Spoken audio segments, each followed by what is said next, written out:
आपको recording show हो रही है? मैं अभी आपको चेक कर जी, मुझे रिकॉर्डिंग शुरू हो रही है, स्टार्ट हो गई है। ठीक है। यस बिस्मिल्लाहिर्रहमानिर्रहीम। अस्सलाम वालेकुम। This is Mahvish Ramzan from fourth year Pharm D IPS UAS, and I will give IELTS listening lectures, and it is a continuation of the grammar lectures. Here I am with my senior Hola Abid. Please introduce yourself, Api. जी sure. अस्सलाम वालेकुम Mavish, and as Mavish elaborated, this is Qala here, and thank you Mavish for having me for your session. Thank you, my player. So let's I start. IELTS listening, जैसे कि नाम से जाहिर है, तो हम इस लेक्चर में डिस्कस करेंगे facts about IELTS listening test क्या हैं, और आइल्स लिसनिंग टेस्ट असेस क्या करता है, और इसको करने के लिए जो है वो स्ट्रेटजीज क्या क्या होती हैं। तो सबसे पहले हैं facts about IELTS listening test. सबसे पहले टाइमिंग ऑफ द टेस्ट है। इस टेस्ट की टाइमिंग जो है वो 30 मिनट्स होती है, और 30 मिनट में हम ऑडियोज़ को सुनते हैं। हमें 4 ऑडियो सुनाई जाती हैं। उन 4 ऑडियोज़ को हम सुनते हैं, और उसके बाद हमें जो है वो कुछ क्वेश्चंस दिए जाते हैं। उन क्वेश्चंस को हमें आंसर करना होता है, और इसके अलावा 10 मिनट्स एडिशनल होते हैं, ये ट्रांसफ़र टाइम होता है। जो 30 मिनट्स होते हैं, इसके अंदर हम क्वेश्चंस के आंसर देते हैं, क्वेश्चन पेपर पे लिख लेते हैं, और जो 10 मिनट्स होते हैं उसके अंदर उन क्वेश्चंस के आंसर्स को हम जो आंसर शीट होती है उसके ऊपर ट्रांसफ़र करते हैं। अब जो ट्रांसफर टाइम है is the opportunity to copy your answers from question paper to the answer sheet. जो हमारी मार्किंग होती है वो इस ये जो आंसर शीट है इसके ज़रिए से होती है, इसके ऊपर जो हम आंसर्स लिखते हैं। और जो हमारी आंसर शीट है इसमें हम आंसर्स को लिखते हुए कोई भी स्पेलिंग मिस्टेक नहीं करेंगे, कोई भी हम इसमें एब्रीवेशन नहीं यूज़ करेंगे, और जो हमें इंस्ट्रक्शंस दी होती हैं ऑडियो से पहले, हमें जो इंस्ट्रक्शंस दी जाती हैं और क्वेश्चन पेपर पे भी हमारी इंस्ट्रक्शंस होती हैं, उनको पढ़ के हम जो है वो सही से आंसर देंगे। और अगर तो हमें कहा हुआ है कि 1 वर्ड में आंसर लिखें तो हम 1 वर्ड में आंसर लिखेंगे, अगर 2 वर्ड में कहा हुआ है तो हम 2 वर्ड में ही आंसर लिखेंगे। तो इंस्ट्रक्शंस को फॉलो करना जो है वो बहुत ज़्यादा ज़रूरी है। और जो स्पेलिंग मिस्टेक जो है वो बहुत ज़्यादा कॉमन होती हैं, तो स्पेलिंग्स भी हम अच्छे से क्या कहते हैं ध्यान से लिखेंगे कि गलत ना हो जाए। अगर तो स्पेलिंग मिस्टेक होती है तो वो पूरा का पूरा आंसर ही रॉन्ग कंसिडर किया जाता है।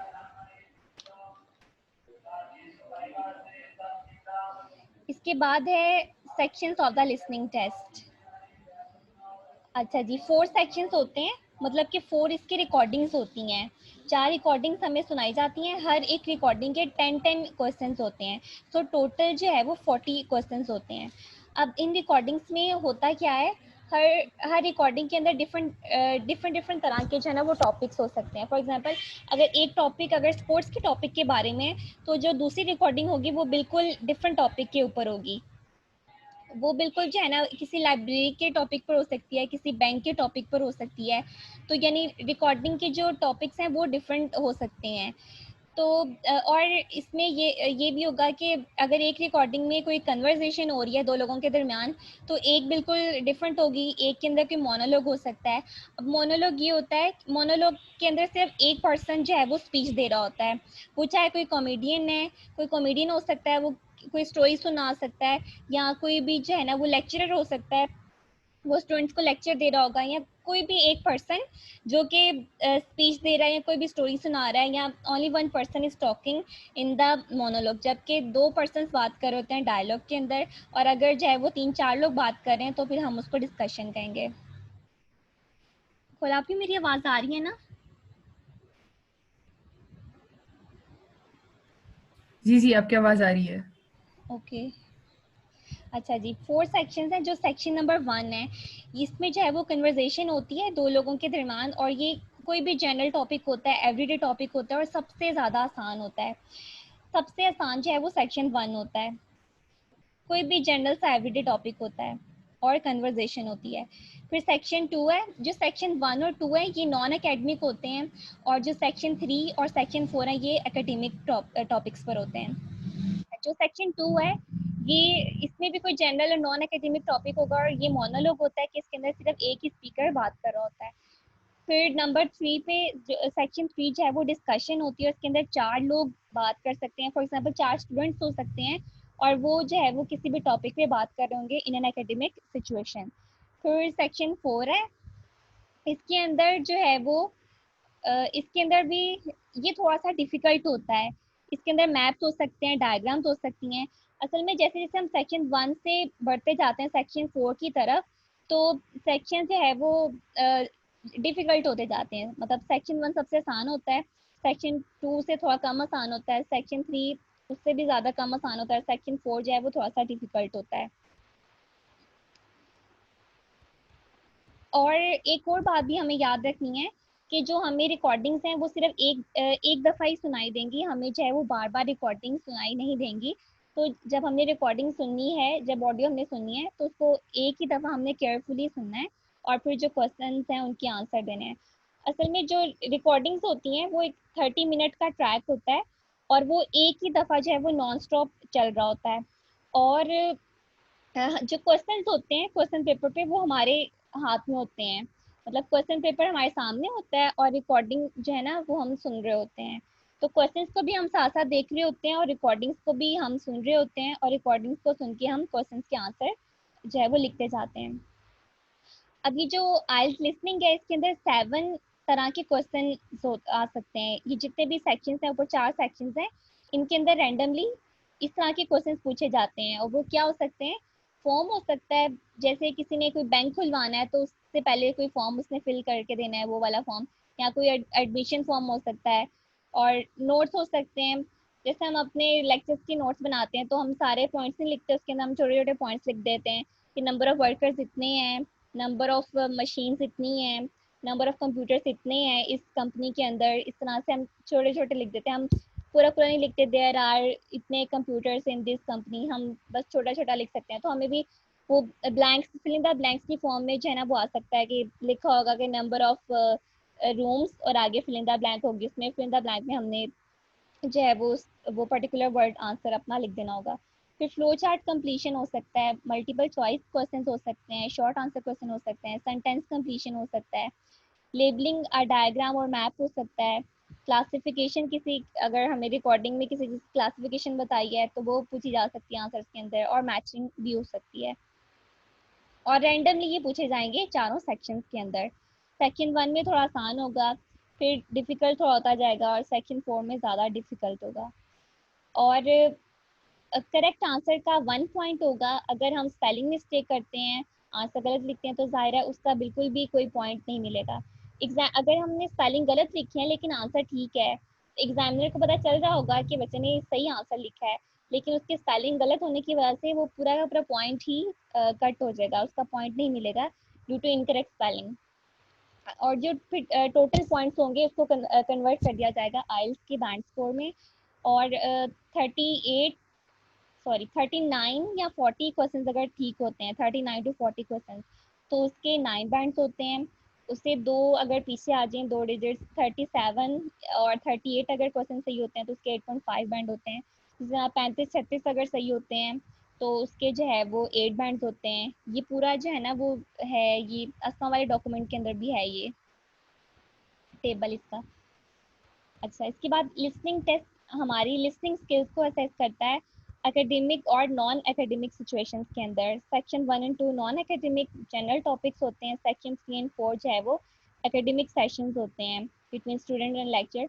दोनों के अंदर मेन आइडिया भी होगा और फैक्चुअल इंफॉर्मेशन भी होगी। मेन आइडिया क्या होता है कि जो टॉपिक होगा उसके मुतालिक भी बात होगी, और factual information facts and figures होंगे।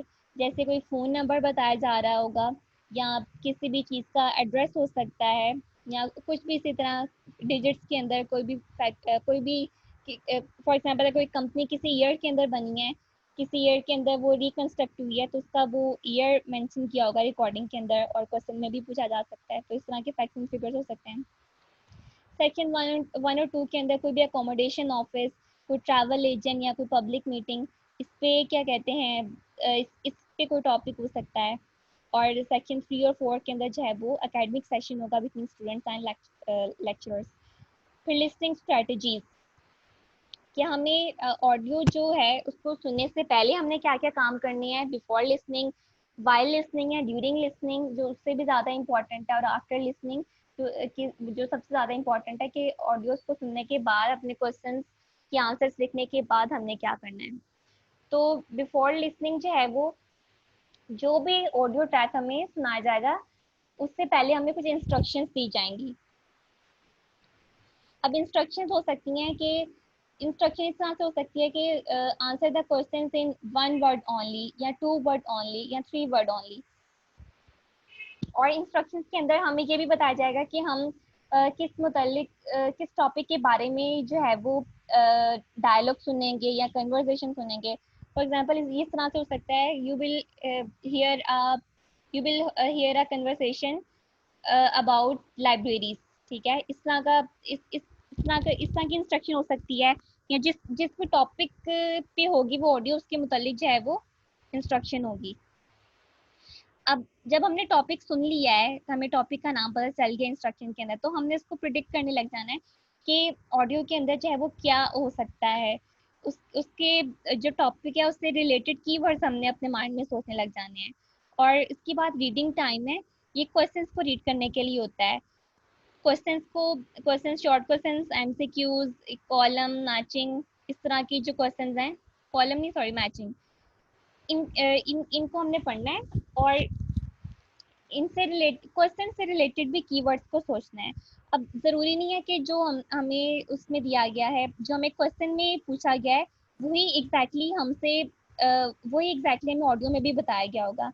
अब फॉर एग्जांपल अगर हमें क्वेश्चन में पूछा हुआ है नंबर ऑफ वर्कर्स, तो ज़रूरी नहीं है कि ऑडियो के अंदर भी वर्कर्स का ही लफ्ज़ होगा।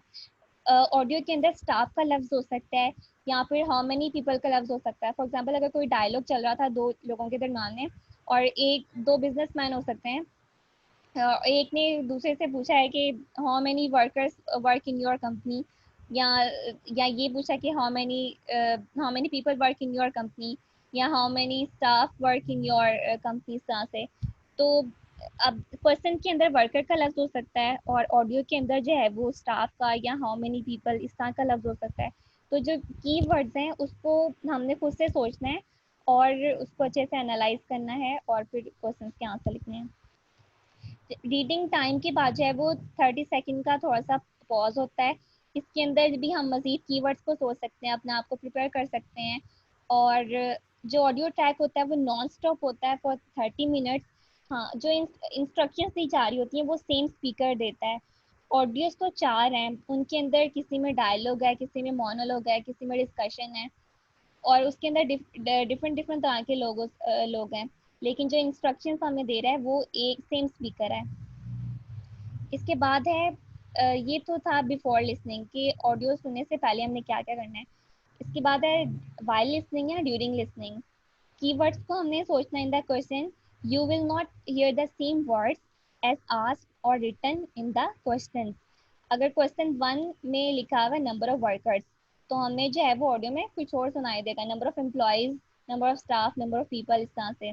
कंपनी, अगर क्वेश्चन 2 में लिखा हुआ है कंपनी प्रोड्यूसेस, तो ऑडियो में ज़रूरी नहीं है कि वो प्रोड्यूसेस ही बोलेगा, वो बोल सकता है कि वो सॉरी कंपनी मैन्युफैक्चरर्स का लफ्ज आ सकता है।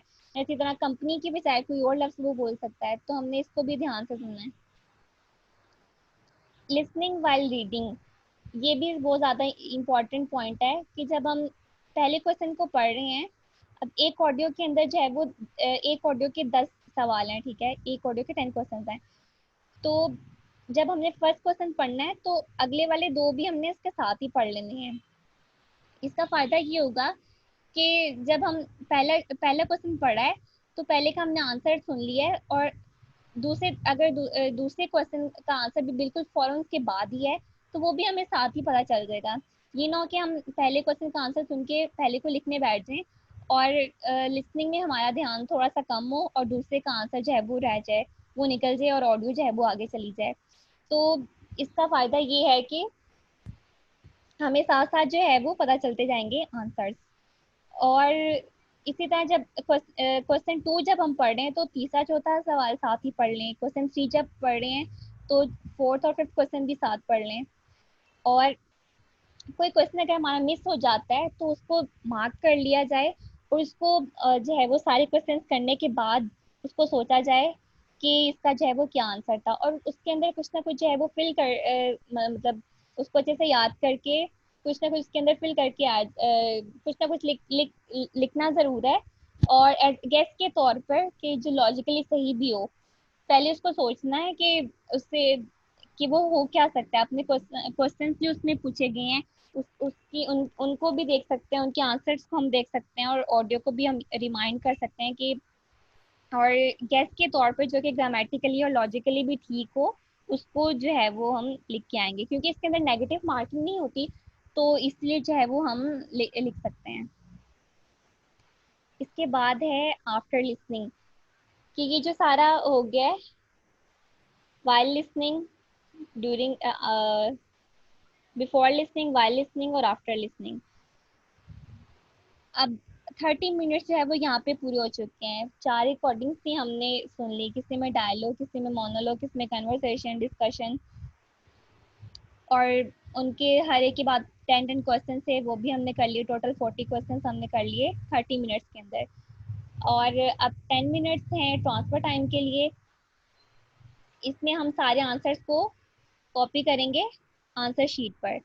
अब जब कॉपी हम कर रहे हैं तो ऐसा भी तो हो सकता है ना कि हम जो है वो पहले का आंसर लिखें ही ना, और दूसरे का आंसर पहले में लिख दें, तीसरे का दूसरे में लिख दें, चौथे का उसमें लिख दें। तो वो क्या होगा, करते करते हमारी पूरी जो सीरीज है वो ही बेसारी खराब हो जाएगी। तो हमने इस तरह से बिल्कुल नहीं करना। 1 का आंसर 1 के सामने, 2 का आंसर केयरफुली देखकर, 3 का आंसर उसके सामने, उसको जो है वो आंसर शीट को फिल करना है। स्पेलिंग मिस्टेक नहीं करनी, उसके मार्क्स कटेंगे। कोई भी ब्लैंक नहीं छोड़नी, और रॉन्ग आंसर नहीं कॉपी करना। ये ना हो कि 6 का जवाब 5th में चला जाए, 5th का 6th में चला जाए। और ये जो शीट से ट्रांसफर करना है, इसकी हमने पहले शीट से ट्रांसफर करने की भी प्रैक्टिस करके जानी है, टेस्ट देने से, असल टेस्ट देने से पहले। जब हमने सारे आंसर्स लिख लिए हैं, तो उसमें हमने ये भी देखना है बाद में कि हमने इंस्ट्रक्शंस को फॉलो किया है, हमने गुड ग्रामर लिखी है, हमने करेक्ट स्पेलिंग्स लिखी हैं। स्पेलिंग मिस्टेक्स का ये भी है कि अगर जो है वो किसी पर्सन को स्पेलिंग्स याद नहीं रहते हैं, तो वो स्पेलिंग्स को मेमोराइज करके जाए। इसका सोल्यूशन ही ये है कि स्पेलिंग्स को अच्छे से मेमोराइज करके जाए, ताकि वहाँ पे जो है वो टेस्ट देने में थोड़ी सी जो है वो नर्वसनेस भी होती है। तो स्पेलिंग जो है वो अगर भूल रहे हो, तो वो अगर मेमोराइज होंगे तो वो जो है वो याद रहेंगे। फिर गुड ग्रामर हो। और इंस्ट्रक्शंस, ये यहाँ पे इंस्ट्रक्शंस की एग्जांपल दिया मैंने, ये मैंने आइल्स की एक ऑडियो से मैंने सुनी थी। Not more than 3 words and और अ वर्ड, किसी क्वेश्चन था, ये क्वेश्चन था नंबर ऑफ वर्कर्स, और इंस्ट्रक्शन उसमें ये दी थी कि 3 वर्ड्स या 3 नंबर से ज़्यादा नहीं लिखना। अब इसको जो है वो इस तरह से लिखा जा सकता है। 839 अगर मुझे ऑडियो में बताया गया है, तो 839 जो है वो एक नंबर है, मतलब ये 3 नंबर्स नहीं है, ये एक नंबर है। तो ये ठीक है, ये आंसर ठीक है। अगर मैं लिखती हूँ 839 पीपल, तो ये 2 वर्ड्स हैं, एक वर्ड और एक नंबर। अगर मैं लिखती हूँ 839 पीपल वर्ल्ड वाइड, तो ये 3 वर्ड्स हैं, ये भी बिल्कुल ठीक है। लेकिन अगर मैं जो ऑडियो के अंदर जो पूरा सेंटेंस बोला गया था उसको लिख दूँ, there were 839 people in that company, या there were 839 people worldwide, मतलब पूरे सेंटेंस को लिखूँ, मतलब कि 3 वर्ड से ज़्यादा मैं लिखूँ, तो ये यहाँ पे जो है वो 1 2 3 4 5 6 7 7 वर्ड्स हैं, तो ये गलत हो जाएगा। ऑल दो आंसर ये भी ठीक है कि 839 पीपल थे कंपनी के अंदर, लेकिन ये इसलिए गलत है कि ये इंस्ट्रक्शंस के मुताबिक नहीं है। तो जो डिफरेंट ये जो आइल्स के सेक्शंस हैं, सेक्शन 1 2 3 4, इसके अंदर इसी तरह की इंस्ट्रक्शंस होती हैं कि आपने एक वर्ड के अंदर लिखना है, 2 वर्ड के अंदर लिखना है, या 3 वर्ड्स के अंदर या नंबर्स के अंदर लिखना है। तो इंस्ट्रक्शंस को गौर से हमने सुनना है। इंस्ट्रक्शंस हमें ऑडियो में भी जो है वो बताई जाएंगी, और उधर भी हम क्वेश्चन पेपर पर भी लिखी होंगी। मिस्ड आंसर्स का यही है कि इसको सबसे एंड पर इसको किया जाए, मार्क कर लिया जाए वहीं पर। अगर तो हम उधर ही सोचने लग जाएंगे, कोई आंसर अगर हमारा मिस हो जाता है, अगर हम उधर ही सोचते रहेंगे, तो क्या होगा कि हमारे अगले आंसर्स भी मिस होते जाएंगे, जो कि जो है वो उससे हमारे पॉइंट्स कम आएंगे। और लिसनिंग टेस्ट का की एक सबसे अच्छी बात जो मुझे ये लगी थी कि इसके अंदर जो क्वेश्चंस होते हैं ड्यूरिंग लिसनिंग, जो क्वेश्चंस होते हैं उनका ऑर्डर सेम होता है, यानी कि सॉरी क्वेश्चंस का और जो आंसर्स होते हैं ऑडियो के अंदर उनका ऑर्डर सेम होता है। इससे ये मतलब है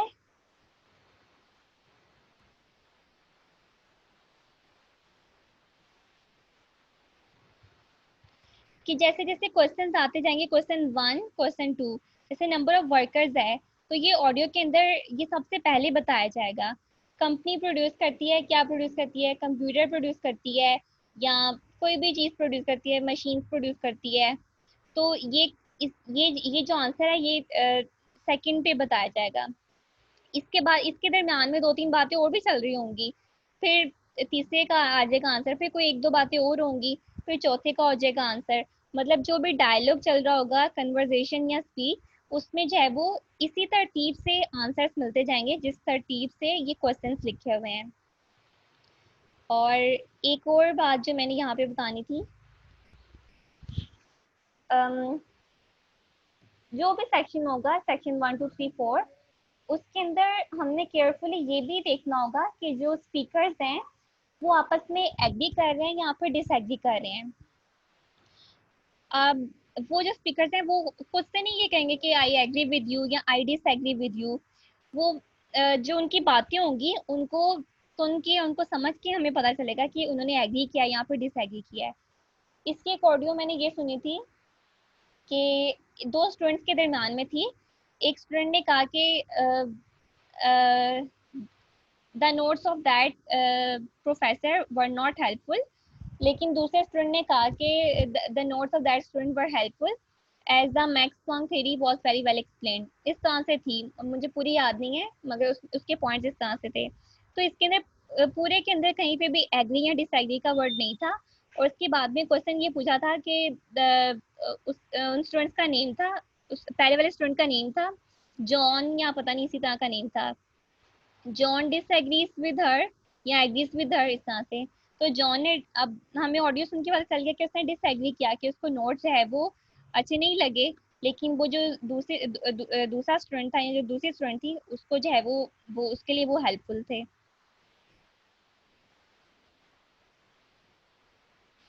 मेरी बात आ रही है ना?